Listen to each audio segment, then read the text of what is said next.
अनान उद्गार भारत के कबीर बेदी जैसे दिखने वाला ये शख्स जिसे 8,658 साल की सजा हुई है, उसकी करतूतों के बारे में आप सुनेंगे तो चौंक जाएंगे। मीडिया रिपोर्ट्स की माने तो इस शख्स की 1000 गर्लफ्रेंड्स रही हैं। नमस्कार, मैं हूं आशुकेश तिवारी, आप देख रहे हैं इंडिया न्यूज। आपको बता दें कि दुनिया में दूसरी सबसे बड़ी सजा हुई है एक शख्स को, 8,000 साल की सजा हुई है। ये दुनिया में सबसे लंबी सजा है। अब क्या है ये सजा, कैसे हुई है, किस शख्स को हुई है, आइए आपको पूरी कहानी डिटेल में बताते हैं। अदनान ओक्तार तुर्की में एक धर्मगुरु के रूप में चर्चित है, जो टीवी पर इस्लामिक और रूढ़िवादी मूल्यों की शिक्षा देता है। अदनान खुद मॉडर्न ड्रेस पहनता था और टीवी पर कम कपड़े पहननी हुई लड़कियों के साथ घिरा नजर आता था। अदनान ने 1980 में धार्मिक स्पीकर के तौर पर अपने करियर की जो थी वो शुरुआत की थी। कई सालों तक धार्मिक उपदेश देने के बाद अदनान ने अदनान सिलर नाम का ऑर्गेनाइजेशन बनाया। इसका मकसद मुस्लिम स्कॉलर सैयद नुरसी के धार्मिक विचारों को लोगों तक पहुंचाना था। आपको बता दें कि सैयद नुरसी इस्लाम को साइंस के साथ मिलाकर आगे बढ़ने के पक्ष में थे। सैयद नुरसी ने इन विचारों से तुर्की में नया इस्लामिक मूवमेंट लाया और कई लोग इस संगठन से जुड़ते चले गए।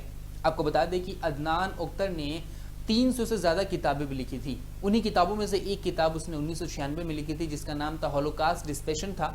इसमें उसने जिक्र किया था कि कभी नाजियों ने यहूदियों का नरसंहार किया ही नहीं था।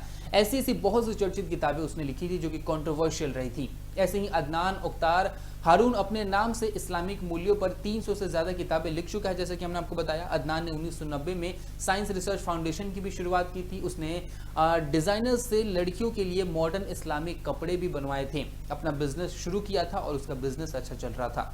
2011 में अदनान ने कहा कि कुरान में हिजाब का कहीं जिक्र नहीं है। तुर्की की औरतों को बालों से आगे बढ़ना चाहिए और मॉडर्न कपड़ों को भी स्वीकार करना चाहिए। इससे प्रभावित होकर पढ़ी लिखी और अमीर लड़कियां भी अदनान के साथ जुड़ने लगी थी। वो और ज्यादा पॉपुलर होने लगा था।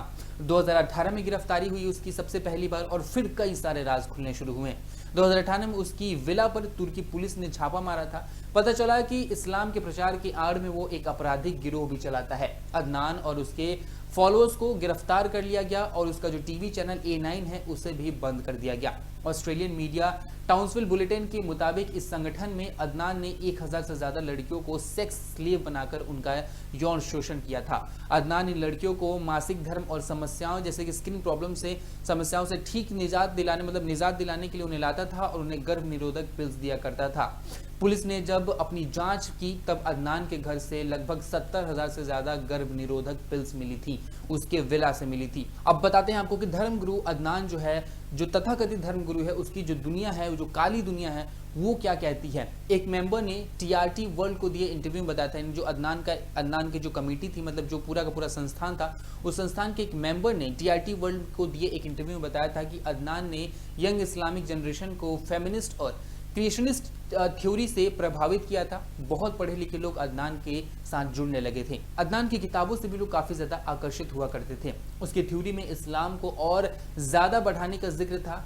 इसके ग्रुप के एक सदस्य ने बताया कि अदनान ग्रुप के सदस्यों को आम जिंदगी से पूरी तरह काट दिया जाता है। उन्हें किसी भी बाहर व्यक्ति से मिलने नहीं दिया जाता, ग्रुप के बाहर नहीं जाने दिया जाता। इस ऑर्गेनाइजेशन में सेक्स क्राइम के साथ साथ टेरर फंडिंग और क्रिमिनल एक्टिविटीज भी होती रहती हैं। उसने कहा कि जिस अदनान को पूरी दुनिया एक राइटर और फेमिनिस्ट की तरह देखती है, जो इस्लाम में औरतों की आज़ादी और हक की बात करता है, वो हमारे साथ यौन शोषण किया करता था। अदनान के ग्रुप के एक मेंबर ने बताया कि वह किसी तरह ऑर्गेनाइजेशन से भाग निकला। जो लोग भाग जाते थे उन्हें अदनान बदनाम करता था और उनका जीना मुहाल कर देता था। आपको बता दें कि पैम्फलेट निकालकर उनके जैसा ना बनने की धमकी दिया करता था। अदनान की पॉलिटिकल पकड़ भी बहुत ज़्यादा मजबूत थी।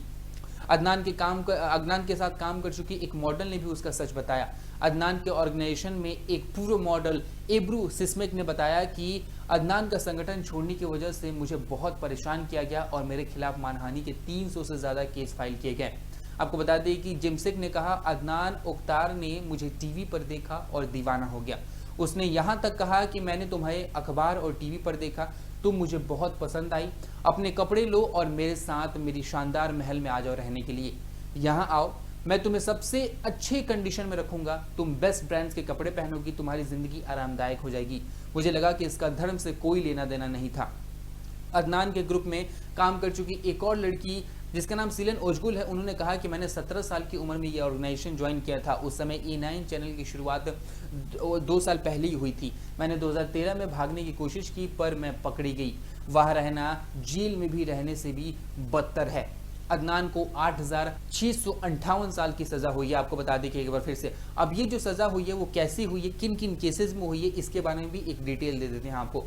जनवरी 2021 में अदनान को उस पर लगे 10 अलग आरोपों में 1075 साल की सजा सुनाई गई। आपको बता दें कि जनवरी की बात है, ये कब की, 2021 की बात है। उसी टाइम उसको 1000 साल की सजा हो चुकी थी।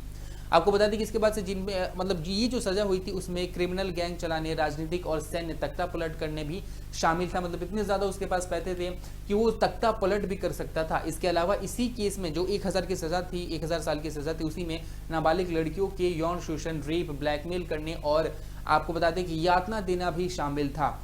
उस पर तुर्की के निर्वासित धर्मगुरु फतुल्लाह गुलेन से संबंधित होने का भी आरोप लगने लगे थे। आपको बता दें कि गुलेन पर आरोप है कि वो 2016 में तुर्की में हुए अफसल सैन्य तख्ता पलट की साजिश का मास्टरमाइंड था, जिसमें 251 लोग मारे गए थे और 2000 से अधिक लोग घायल हुए थे। बाद में एक अपर कोर्ट ने अदनान के खिलाफ दिए इस फैसले को पलटते हुए फिर से ट्रायल के निर्देश दिए थे। इस साल सितंबर में अदनान दोबारा ट्रायल के लिए कोर्ट के सामने पेश हुआ। इस मामले में इस्तांबुल हाई क्रिमिनल कोर्ट ने 17 नवंबर को अदनान उख्तार को गैर कानूनी ढंग से धर्म की आड़ में ऑर्गेनाइजेशन चलाने, शिक्षा और यौन अधिकारों का उल्लंघन करने, टॉर्चर करने, पर्सनल डेटा चोरी करने, क्रिमिनल गैंग बनाने, राजनीतिक लोगों और सैन्य की जासूसी करने के जुर्म में 8658 सालों की सजा सुना दी। कोर्ट ने इस मामले में 10 और दोषियों को हर एक को 8658 साल की सजा सुनाई है। मतलब एक नहीं है, और भी लोगों को, और भी दोषियों को 8658 साल की सजा सुनाई गई है। अदनान को दी गई सजा तुर्की के इतिहास में दूसरी सबसे लंबी सजा है। इससे पहले एक व्यक्ति को 9803 साल और 6 महीने की सजा सुनाई जा चुकी है। मतलब ये दुनिया के इतिहास में दूसरा सबसे बड़ी सजा है। मतलब तुर्की के इतिहास में दूसरी सबसे बड़ी सजा है। अगर आपको ये भी जानना है कि कितनी बड़ी बड़ी सजाएं मिल चुकी हैं अभी कानून के व्यवस्था में, मतलब पूरे के पूरे हिस्ट्री में, तो अगर आपको ये जानना है तो आप हमें कमेंट कर दीजिए, हम इसके ऊपर एक सेपरेट वीडियो आपके लिए बना देंगे।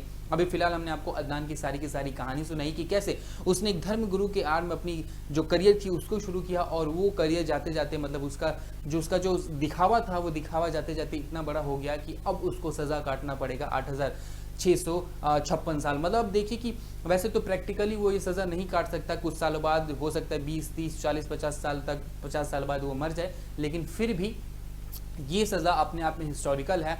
और एक बार फिर से एक ऐसे शख्स को सज़ा हो गई जो बहुत से लोगों की ज़िंदगी बर्बाद कर चुका है। कैसी लगी जानकारी कमेंट में ज़रूर बताएं।